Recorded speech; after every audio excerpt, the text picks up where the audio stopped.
कैसी थी बीती जिंदगी,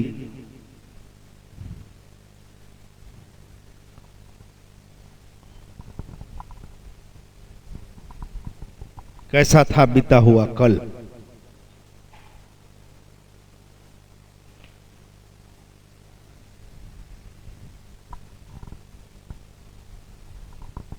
मनुष्य योनि में, छोटे से जीवन में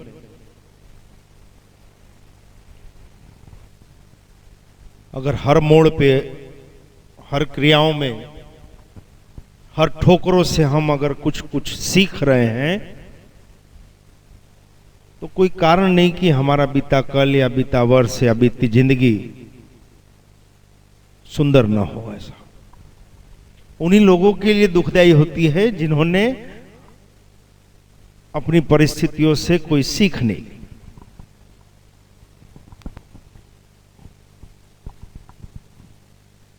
आज के समय में सब डिग्रियों के दीवाने,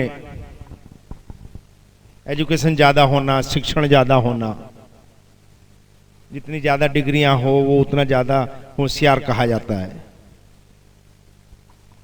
लेकिन हम इन चीजों में नहीं मानते।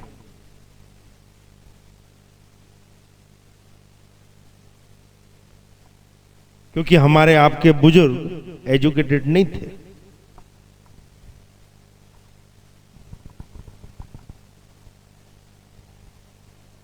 जिन्होंने कुतुब मीनार बनाए वो एजुकेटेड नहीं थे। जिन्होंने ताजमहल बनाए वो एजुकेटेड आर्किटेक्ट नहीं थे। ये अपने देश की भूमि के वो जीव थे जिन्होंने व्यवहार से सीख ली, जिन्होंने समय के साथ अपने को तेज किया। और हम आप सब उनके वंशज।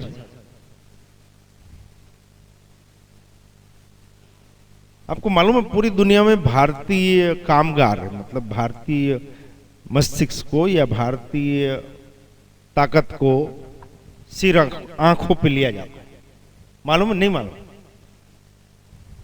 हम भारतीयों की बड़ी महिमा है दुनिया में।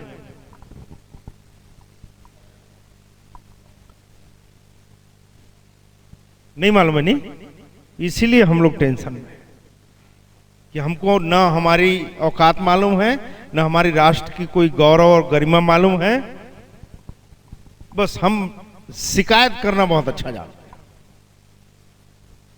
हम कमियों का रोना रोना बहुत अच्छा जानते हैं, जबकि उसकी जरूरत नहीं है हमको। एक बात बताओ, गांव देहात में ट्रैक्टर चलाते हो, आगे के टायर पंचर हो जाए तो कैसा करोगे? कहीं दूर में ट्रैक्टर खड़ा है और गांव देहात में ट्रैक्टर पंचर हो जाए तो क्या करोगे? जोर से बोल। 3 पहिए पे लाएंगे। दुनिया में और कोई नहीं करता है। मालूम है? भारतीय जुगाड़ू होते हैं।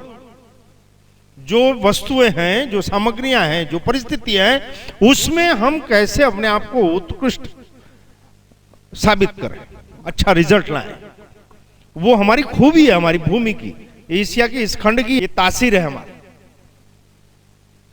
और अगर उसके बाद हम अगर शिकायतें कर रहे हैं परिस्थितियों की, समय की, सुख के साधनों की, जो कि पूरी पृथ्वी में मात्र एशिया की इसी खंड में ये बुद्धि चलती है।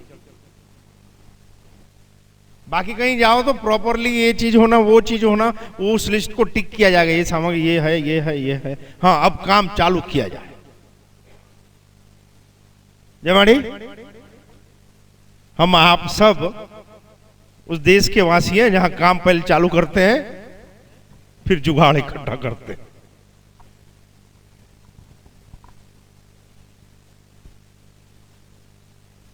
और माड़ी धाम में ऐसे सेवकों को दिलो दिमाग में बिठा के रखते हैं जो परिस्थितियों का रोना नहीं रोते और नजर घूमने के साथ देखते हुए अपनी सेवाएं देते हैं।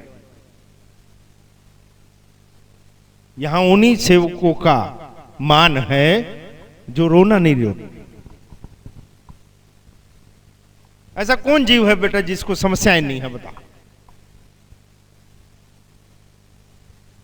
ऐसा कौन जीव है जिसको दुख नहीं है?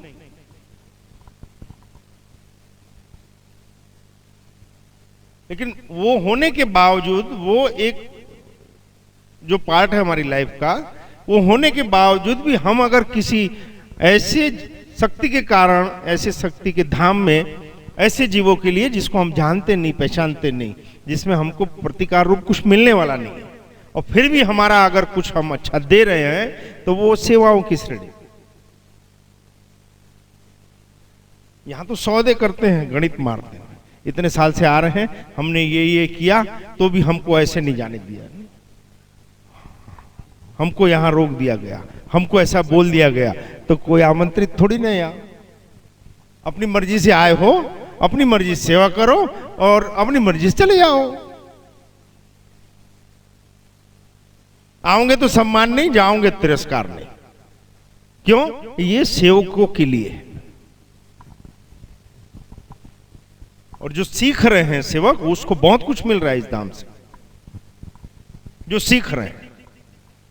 बाकी जो कॉलेज में या यूनिवर्सिटियों में जाते हैं और फिर पिक्चर देखने चले जाते हैं, या उसको लोगों के कपड़ों पे ध्यान है, या कौन लड़की अच्छी आ रही है उस पे ध्यान है, या कौन पैसे वाला है उस पे ध्यान है, तो यो यूनिवर्सिटी में अच्छे मार्क्स से पास नहीं होते, उसका ध्यान वहीं रहता है।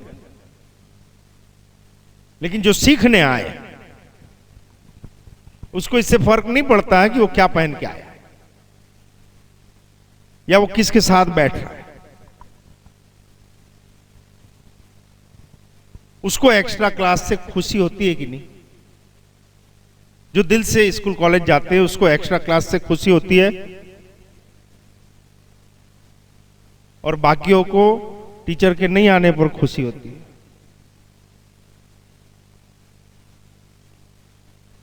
कोई राजनेता मर जाने में खुशी होती है, आज छुट्टी।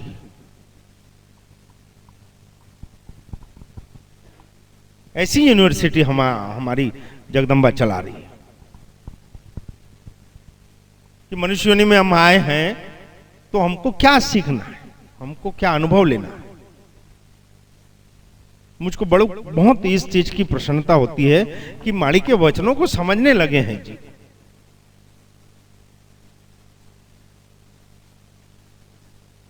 इसके पहले सब यही सोचते थे कि हम मंदिरों में जाएं तो वो पुजारी ये वो माध्यम, पुजारी माध्यम नहीं होता बेटा, पुजारी माध्यम नहीं होता, सेवक माध्यम नहीं होता, भगत भी माध्यम नहीं होता, जब तक वो हमको न बनाए माध्यम। किसी की ताकत नहीं कि वो ईश्वर का माध्यम अपनी औकात से बन सके। जब तक वो न चाहे, वो चाहे तो वो पत्थर में प्राण पूरे, वो चाहे तो अनपढ़ को ज्ञान दे, परमेश्वर चाहे तो निर्धनों को धन दे।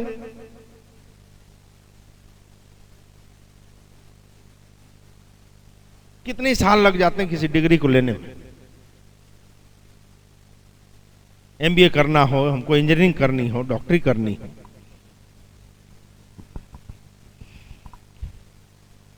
कितना ही पैसा खर्च होता है, कितना समय खर्च होता है। जाग रहे हो? आपको मालूम है बेटा, कुदरत हमको फोकट में सिखाती है इसको। नहीं मालूम है? अच्छी अच्छी यूनिवर्सिटियों में हम नहीं सीख सकते, वो मात्र ईश्वर के द्वारा या प्रकृति के द्वारा दी हुई किसी समस्या से हम सीख सकते। कोई प्रॉब्लम आ गई, कोई ऐसी विपदा उन्होंने आके खड़ी की, वो एक पहेली होती है, पजल होती है, उसको सॉल्व करो और अपने आत्मविश्वास को देखो, आप अपनी समझ बूझ को देखो, अपनी मस्ती को जांच के देखो यार। वो नालायक और वो दुर्बुद्धि है, वो बिचारे हैं जो मुश्किलों का रोना रोते हैं। मुश्किलें हमको आपको और कोई नहीं देता। एक राज की बात बता रहे हैं, आज ही नए साल का पहला है, दिवाली की बात का पहला रविवार। हमको आपको कोई समस्या नहीं दे सकता, हमको आपको कोई आड़ा नहीं आ सकता।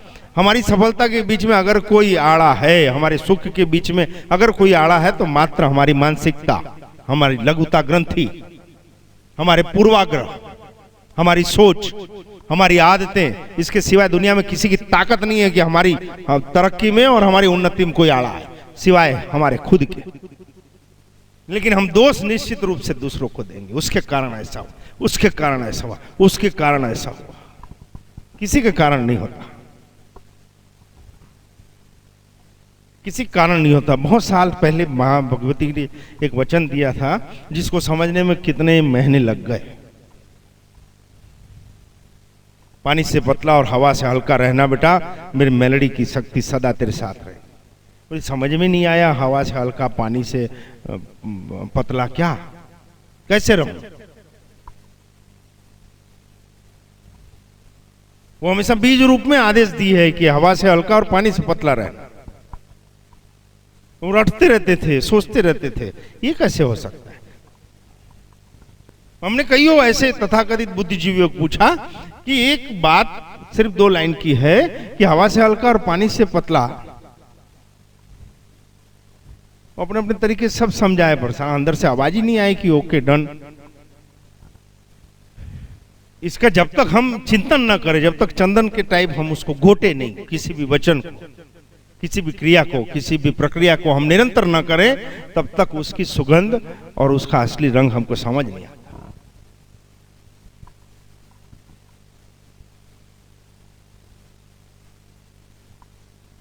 मानिन का मत करना, अहंकार कभी मत करना बेटा। तो फिर अंदर से आवाज आएगी, करते हैं वो हम नहीं, जो करते हैं वो किसी से कम नहीं। चिकित्सा विज्ञान में डॉक्टर बनने के लिए कितना समय और पैसा खर्च होता है, वहां जगदम्बा खाली इतना बोलती है कि जल का एक अंजलि भर के अपने हाथ से दे दे बेटा। तो ये कौन सा चिकित्सा विज्ञान कि जन्म से अंधे के आंख में पानी डाल दे बेटा ठीक हो जाएगा? ये हम कैसे बोले कि हम कर रहे हैं? हमसे करवाया जा रहा है, हम कर नहीं रहे। किसी को बिल्कुल नेट प्रॉफिट 5 लाख दिख रही है, ये उज्जैन वाला बच्चा बोला वैसा, लेकिन माड़ी बोलती है इसमें मरेगा, फंस जाएगा इसमें, और राय दे देते हैं कि बेटा इसमें सही नहीं दिख रहा है, फिर तेरी मर्जी। समर्पित हैं जो माड़ी से प्यार करते हैं, उनके वचन पे जो खड़े होते हैं वो वहां रुक जाते हैं। दिमाग साथ नहीं देगा, क्यों? ये चोखी गणित दिख रही है, 2 और 2 4, यहां कैसे गलत हो गया? लेकिन अगर बोल रही है तो वो अगम जानती, और वो उन्हीं को समझ में आएगा जिसको श्रद्धा है, जिसको पूर्ण समर्पण है। वो संशय नहीं करे, वो क्वेश्चन मार्क नहीं लगाएगा कि 5 लाख नहीं तो नहीं सही, माड़ी नहीं बोल दिया ना, नहीं हो। और महीना 15 दिन के बाद समझ में आता है कि कितनी बड़ी मुश्किल खड़ी हो जाती है अगर इस काम में हम कदम बढ़ाते तो। बदनामी अलग, आर्थिक रूप से अलग, और सबसे बड़ा तो हमारा मनोबल गिरता है बेटा। जाग रहे हो ना? एक बात बहुत ध्यान रखना पड़ा, पैसे का नुकसान कोई नुकसान नहीं, संबंधों का टूट जाना भी कोई नुकसान नहीं है, लेकिन हमारा मनोबल जो गिरता है किसी भी गलत निर्णय के कारण, हमारा आत्मविश्वास जो डिगता है, हमको हमारे निर्णयों पे संशय होने लगता है, वो हमारी सबसे बड़ी क्षति है मनुष्यों ने, कि हम कंफ्यूज हो गए। अगर हम संशय में हो गए तो देव भी खड़ा रहेगा सामने, तो हम समझ नहीं सकेंगे कि ये देव है कि माया है। वो हमारे सबसे बड़ी हानि। अब एक स्पष्ट रहे, आपका विजन स्पष्ट रहे, जब वो होता है तब जब आप किसी एक नाम को समर्पित हो, तो आपको विजन कोई बात ही नहीं है, इस रास्ते जाना है, मतलब इस रास्ते जाना है। पिछली बार सत्संग में उदाहरण दिए थे कि ये स्कॉर्पियो को कोई टेंशन है क्या? ये एग्जांपल समझ में आया था कि नहीं? ये माड़ी की गाड़ी है, स्कॉर्पियो को कोई टेंशन है? पंचर हो गई, हवा निकल गई, ऑयल कम हो गया, हाँ जी, कहीं ठोका आ गई, वो टेंशन किसका है? हाँ जी, जो मालिक है उसका, वही तो उसको रिपेयर करेगा। हमने किसी की सेवकाई स्वीकार नहीं की, हमने किसी को अपना स्वामी नहीं माना, हमने अपने आप को सौंपा नहीं किसी को, तो कौन टेंशन करेगा हमारा?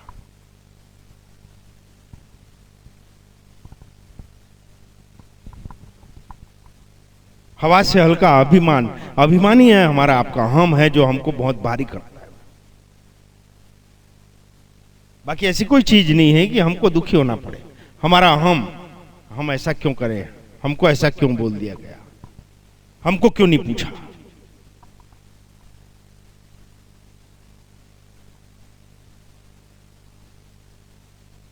अहम नहीं करना तो मेरी मदद मिलती रही। हमको तो ये भी परिभाषित नहीं था कि अहम किसको बोलते हैं। तो आज भी कई लोगों को ऐसा लगता है हमको कोई अहम नहीं है।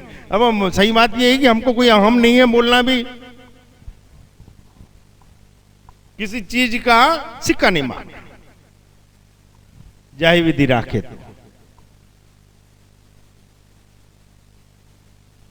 और हवा के बगैर चलता है बेटा, हमको सभी के बगैर चलेगा। हम वायु के बगैर रह सकते हैं? ऐसा बनना कि जो बहुत उपयोगी हो, ऐसा जीवन जीना। तो मेरी मेलडी की दया तेरे साथ रहे, कोई निराश न जाए आंगन में आया। हवा के जैसे बहुमूल्य और कुछ नहीं, वो हमारे आपके प्राण है बेटा। पर आप नाक बंद कर दो तो हवा जबरदस्ती जाती क्या? हाँ जी, आप ना घर में बुलाने आते क्या? पर आओगे तो ऑक्सीजन मिलेगा। आपको इनकी दया लेनी पड़ती है, देव की दया हमको लेनी पड़ती है। देव जबरदस्ती ठूस ठूस कर नहीं देने आते। सूर्य एक प्रकट देव है। हम बंद कमरे में बैठे रहे और बोले सूर्य की रोशनी अंदर आनी चाहिए, वो अपना काम कर रहे हैं। वो कुछ अज्ञानी जीवों के कारण अपनी चाल नहीं बदलेंगे कि कोई अकड़ के बैठ जाए कि अब तो ऐसा होगा तो ही हम ऐसा करेंगे। मत कर, क्या फर्क पड़ता है? सूर्य अपनी क्रिया कर रहा है, अपना कर्म कर रहा है। आप ले सकते हो तो सोलर प्लेट लगा के ले लो, विटामिन डी ले लो, वो उसके साथ रहेगी। वनस्पति उगा लो उनके सानिध्य में, रोग मुक्त हो जाओ उनके सानिध्य में, और नहीं तो फिर जमड़ी। इतने अपने आप को महत्वपूर्ण बना लो, इतने उपयोगी हो जाओ जगत के लिए कि जगत आपकी चिंता करने लगे। ये दुनिया कभी रुकती नहीं है। हमारे आपके रहने से, नहीं रहने से, पहले मानव रूप में राम और कृष्ण और बुद्ध और विश्वामित्र कितने ही आए और गए। ये जगत तो वैसे ही चल रहा है। इस बुलावे में कि हमारे बगैर कुछ नहीं होगा और हमारे पूछे बगैर कैसे कर लिया, इस अहम में नहीं। इतने उपयोगी हो जाओ, इतने महत्वपूर्ण हो जाओ और इतना सदुपयोग करो समय का कि जगत तुमको पूछे। पानी से पतला पानी कहीं रुकता है? पत्थर डाल दो पर उसका प्रवाह यहां रुका वहां रास्ता करेगा, वहां रुका तो वहां रास्ता कर लेगा। और अगर डैम बना दिए तो एक कैपेसिटी ना, फिर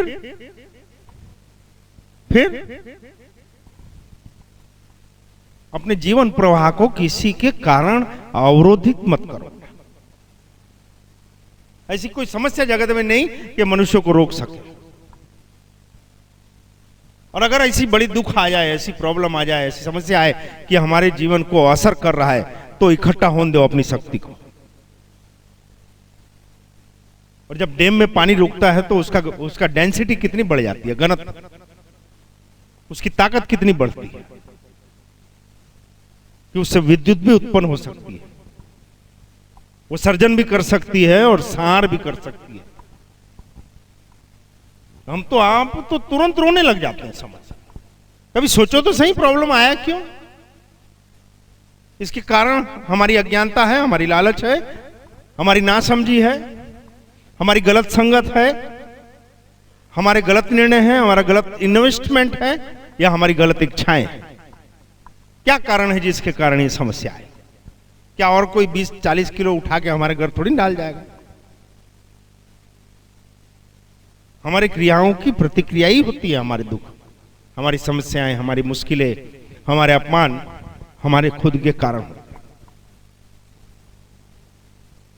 और जिस दिन ये दो चीजें समझ में आई कि अपेक्षा नहीं, हम नहीं मतलब अपेक्षा नहीं, हवा से हल्का। पर हवा आपको कब मिलती है? आपको श्वास कब लेते हैं? हाँ जी, फंस गए रे। आप श्वास कब लेते हो?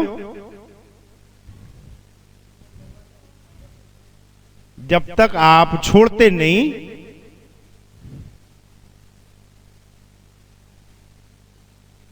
जब तक आप छोड़ोगे नहीं उधर से मिलने वाला नहीं। आप अपनी अकड़ में बैठे रहो और तड़प के मर जाओ, क्या फर्क पड़ेगा? आपको छोड़ना पड़ेगा एक बार। अपने अहम को, अपनी लघुता ग्रंथियों को, पूर्वाग्रहों को, अपने अभिमान को आपको कुछ तो छोड़ना ही पड़ेगा। जब तक आप छोड़ोगे नहीं वहां से मिलने वाला नहीं। अब हमको कितना जल्दी छोड़ना है, जल्दी जल्दी छोड़ते जाओ एक एक दुर्व्यसनों को, बुरी आदतों को, अपने अहम को, अपने काम को, बुरी आदतों को छोड़ते जाओ। ऐसा तो हम भी नहीं कहते बेटा, आप क्या, आप बुरे नहीं हो, आप बहुत अच्छे हो कि इतनी जल्दी आपको जगदम्बा मिल गई। लेकिन समझ में आई तो छोड़ने में टाइम नहीं लगाया। अरे मालूम पड़ जाना चाहिए, हमको मालूम पड़ना चाहिए कि हम कहां गलत हैं। मालूम पड़ा उसको स्वीकार करो। आप स्वीकार करोगे अपनी गलती को और वो दुर्व्यसन कहो या दुर्विचार कहो या दुर्भावनाएं कहो, वो तुरंत हटेगा। आप स्वीकार करो खाली कि ये गलती हो गई, ये बुरी आदत है, ये हमारी ना समझी, ये गलत हो गया हमारे से।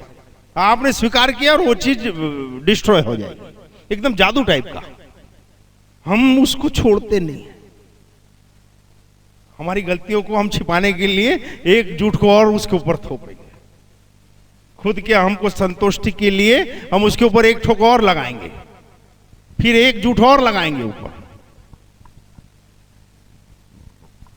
बुरी आदतें तो होगी, गलत आदतें होगी, तो क्या, उसको रियलाइज करो, स्वीकारो, और आपका स्वीकारना और उसका भग जाना, ये क्रिया की प्रतिक्रिया है। आप जहां स्वीकारे वो चीज दूर हो जाएगी तुरंत।